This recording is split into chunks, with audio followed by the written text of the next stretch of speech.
mundo já comeu alguma coisa que não caiu bem, né? Vocês já, meninos? Eu já. Aquela má digestão, aquela azia. E de acordo com uma pesquisa da Federação Brasileira de Gastroenterologia, mais da metade dos brasileiros sofre com azia e queimação. Em alguns casos, o problema vai além da má digestão, viu? Algumas pessoas chegam a ter refluxo e não sabem.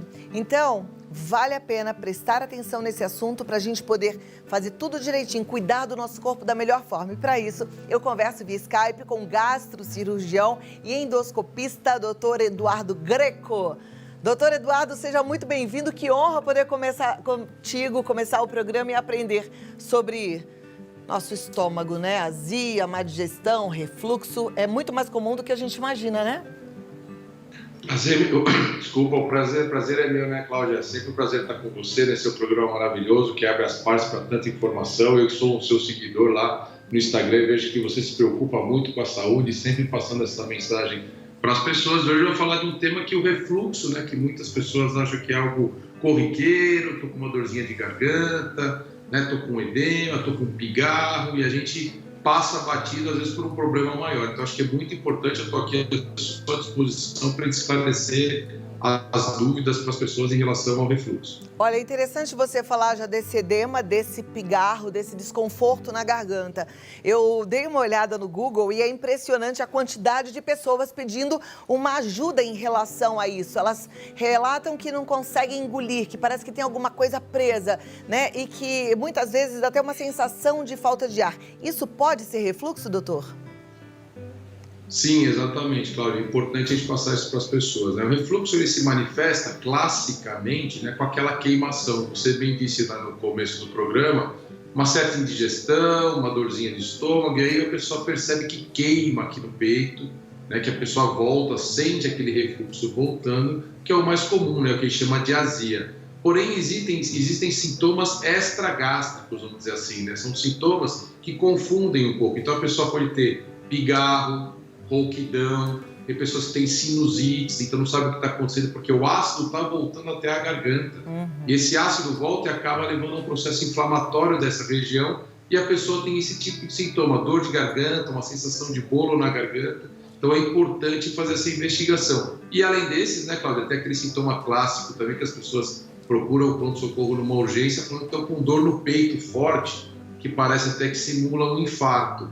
E a hora que a pessoa vai ver, nada mais é do que essa acidez. O ácido, que ele está nessa animação muito bem feita, o ácido lá no estômago ele é muito útil, ele tem que estar no estômago para ajudar na digestão dos alimentos. Mas quando esse ácido volta ali, ó, está subindo a parte laranjinha aqui para o tubo, para o esôfago, vai começar a dar sintomas do refluxo e que aí a gente tem, né, de tudo aquilo que você disse, muito bem diagnosticado, passando pelo médico, você vai de um tratamento simples de orientação, de reformulação de alimentação, até mesmo outros tratamentos, né, novidades que tem por aí, tratamentos cirúrgicos, tratamentos endoscópicos. Aí é importante a pessoa se cuidar e buscar um atendimento médico. Existem várias causas para o refluxo? Sim. A pessoa, geralmente, o refluxo, ela vem muito associada. O que causa, né, o refluxo? É a saída do ácido do estômago aqui para o tórax. Então, uma das coisas que acontece, por exemplo, é a pessoa que está com obesidade. Então, a pessoa está com obesidade, o que acontece? Um aumento da pressão do abdômen, da barriga, maior do que a do tórax, e começa a voltar esse ácido. A gente pode comparar, Cláudia, quando as pessoas estão grávidas, né? A gestação, a mulher, no final da gestação, ela começa a ter muito refluxo, que é por conta do aumento do útero. Então, essa situação abdominal já é importante. E o que geralmente causa o refluxo, que leva as pessoas a ter o refluxo, está muito vinculado à nossa parte alimentar. Então, é o nosso comportamento. É a forma com que a gente se alimenta, então os hábitos alimentares, né? Então a gente precisa procurar uma alimentação saudável, evitar alguns alimentos para que a pessoa não tenha um refluxo. Geralmente, organizando esses hábitos, a gente vai conseguir tratar o refluxo. Às vezes a pessoa faz tudo direitinho, doutor, eu estou comendo direito, estou seguindo as orientações que o senhor passou, mudei os meus hábitos, mas eu continuo com essa queimação, continuo com incômodo. Por quê? Aí que vai ser importante a gente fazer exames desses pacientes para ver qual que seriam as outras causas. Uma delas, por exemplo, é uma fragilidade. O músculo aqui no esôfago, a gente tem um músculo que abre e fecha o tempo todo para não deixar, né? Ali é um esfíncter que a gente tem para não deixar com que esse ácido volte. Pode ser uma fragilidade desse músculo, por exemplo. pode ser uma hérnia de hiato. E aí não adianta só o tratamento clínico, só as orientações. Você tem outros tipos de tratamento dependendo do tipo de doença que você tem. Então a gente pode separar que tem aquelas pessoas que têm um refluxo, que é por conta do excesso de estresse, hiperacidez gástrica, má alimentação, né, mau comportamento alimentar, e que você com as orientações vai cuidar. Mas você também já tem pessoas que a gente chama que tem a doença do refluxo, que são outras situações associadas, e aí vai ser importante a gente fazer exames, passar por um médico para fazer exames, para a gente ter o diagnóstico correto de algum tipo de outra doença associada. Perfeito. Algumas pessoas, elas lidam melhor com os desconfortos, né? A vida apresenta vários desafios e elas vão com refluxo, passando mal, com azia, má digestão. Se não cuidado, isso pode gerar um problema lá na frente mais sério? Mas não responde agora, daqui a 2 minutos eu volto para você dar a resposta. Combinado? Combinado. Então até já. Olha lá, vamos ver se você de repente está empurrando com a barriga, está sentindo tensão, hein? Quem está aí arrastando com a barriga, o refluxo, má digestão, azia. Doutor Eduardo Greco, cadê ele? Se não cuidar, a coisa pode ficar complicada? Vamos lá, Cláudia, isso é importante a gente falar. Já deixo um abraço aí pro Paulinho, obrigado pelas palavras, é sempre elegante, sempre gentil comigo. E o pessoal que está em casa, fique atento, não pode simplesmente tomar o remédio do amigo, aquele remedinho, né? Usa aquele protetor gástrico, né? Aquele famoso omeprazol da vida, sem ter avaliação. Importante fazer endoscopia digestiva, importante fazer manometria, que vai estudar as pressões do esôfago, e a pH-metria, que é o exame que vai ver a acidez gástrica. Com isso nas mãos, o médico vai poder dar o diagnóstico correto, porque a primeira situação que acontece com quem tem refluxo é ter esofagites. Então, a esofagite, o que é, né, Cláudia? É a inflamação do esôfago, desse tubo aí. Então, essa inflamação no esôfago, você, com as orientações do seu médico, que a gente vai passar aqui, as orientações nutricionais e de mudança de hábitos, tomando medicações ou algum outro tipo de tratamento, você vai tratar dessa inflamação no esôfago. Se você não tratar adequadamente, você toma um remédio, você tem uma sensação de alívio, você fica 2-3 dias bem e para de tomar o remédio. O que acontece? Lá no futuro, essa esofagite, que é uma inflamaçãozinha, pode virar uma úlcera, pode virar uma outra lesão, uma outra doença, que a gente chama que é esôfago de Barrett, que já é uma mudança do epitélio do esôfago, que pode ser uma lesão que no futuro vai virar o quê? Câncer. Então, uma esofagitezinha, um refluxo besta, se a pessoa não trata adequadamente, pode no futuro até desenvolver um câncer. Então é importantíssimo esse alerta que você trouxe aqui pra gente. Perfeito. Aí a minha outra pergunta é, as pessoas às vezes já sabem que se elas vão comer uma fritura, elas vão sentir uma azia, mas caem na tentação e acabam insistindo sempre nesse tipo de comida que faz mal, que elas sentem um desconforto. Isso também pode ser prejudicial a longo prazo? Sim, exatamente. Por isso que a primeira medida, né, Cláudia, é exatamente essa, a gente orientar os pacientes em relação à sua alimentação. Claro que vai fazer esses exames que a gente falou, né? A endoscopia vai ser fundamental para a gente identificar, mas o primeiro passo é esse.